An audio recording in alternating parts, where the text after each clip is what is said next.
Good morning, everybody. Welcome back to day 2 of A Cannabis. We'll just let those last few people take their seats. No eyes on you, it's okay.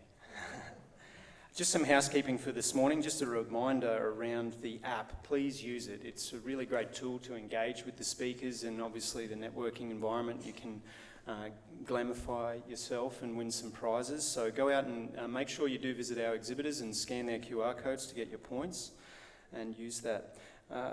In relation to the Wi-Fi, there's been some questions, so you can get that Wi-Fi password, and if you don't have the access, please see registration for that.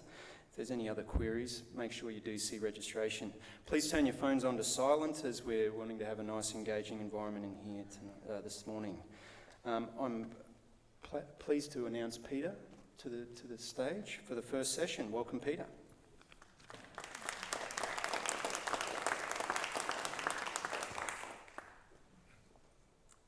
Thanks, Nathan. Definitely a very relaxed start to the day, although those who are relaxing more aren't quite here yet. But I'm here this morning to introduce 2 speakers. So Elizabeth Doidge from the City of Melbourne, and as a Melburnian, I must say I've been super proud, not just of what we've done as MCIA, but Melbourne has really turned it on.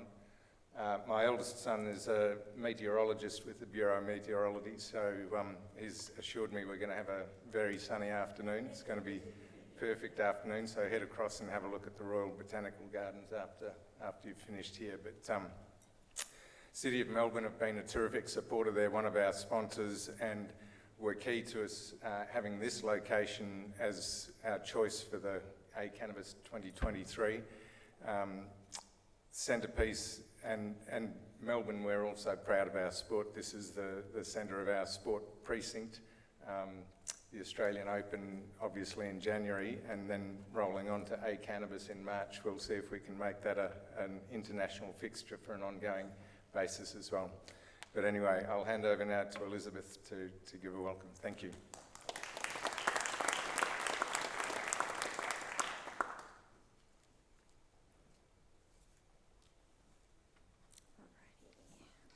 Thank you very much, Peter, for that introduction, and thank you for the shout out for the City of Melbourne. We're in a bit of a recovery phase at the moment, so it's important to know that where we are and what we're doing is valued by everybody. Good morning, everybody. My name is Elizabeth Mary Doidge. I'm a councillor with the City of Melbourne, and it's my pleasure to join you this morning at this conference. Before I begin, I'd like to acknowledge the traditional owners of the land in which we are meeting today, the Wurundjeri Woiwurrung people of the Eastern Kulin, and I pay my respect to their elders past, present and emerging. I'd also like to acknowledge Peter Crock. Thank you very much again for your introduction. I probably don't need to remind everyone of Peter's important role at the MCIA. I'd also like to acknowledge a wonderful person who I've had the pleasure of working with for a while now, Fiona Patton as well, who's been a wonderful person to work with over the last few years. And importantly, I'd like to welcome everybody else here this morning. So it's very exciting to have such an important conference in the City of Melbourne.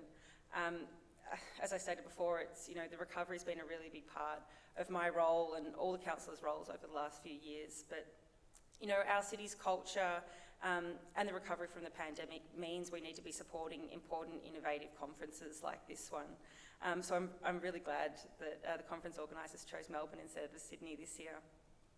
The City of Melbourne is pleased to support conferences such as this because, well, not only is it a fantastic conference, but also, we believe that meeting in person encourages the sharing and development of ideas, especially ideas that need to be challenged and discussed, and we want to play a big role in supporting that.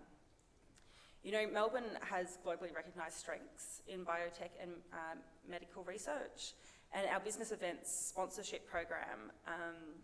Actually, while I'm on this, I might just give a shout out to Alejandro, who's played an important role. Where are you, love? Oh, well done.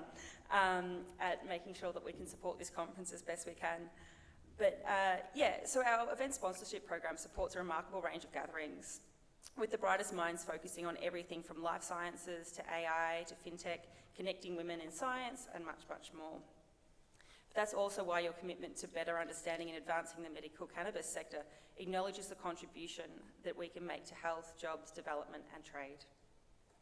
So City of Melbourne are immensely proud of this cluster of knowledge, and we recognise that leading thinkers and innovators need support at every stage of the development, emerging and established. So we hope that the City of Melbourne's support proves valuable as you work to expand the sector. So I want to say congratulations to the conference organisers for inviting so many experts here today. And as a council, we couldn't possibly, bring together all these talent and skills to facilitate such discussion ourselves. So thank you again. We have full confidence in the expertise of everybody here. And finally, I just want to say we may want to focus intently on delivering services for a diverse and wonderful people of Melbourne. So today I hope you find all the discussions and opportunities to connect and learn rewarding. And thank you for the time you've taken to attend and sharing all of your knowledge and skills and expertise here this week. But just before I finish, I just wanted to provide a little personal anecdote about why it's important to me to be here and why it's important that this conference is happening to me here in Melbourne. I grew up in a fairly progressive household. My father is a psychiatric nurse and has been a psychiatric nurse since he was 17. And I remember, this would have been about 10 years ago or something like that. I would have been in high school, so yeah, about 10 years ago.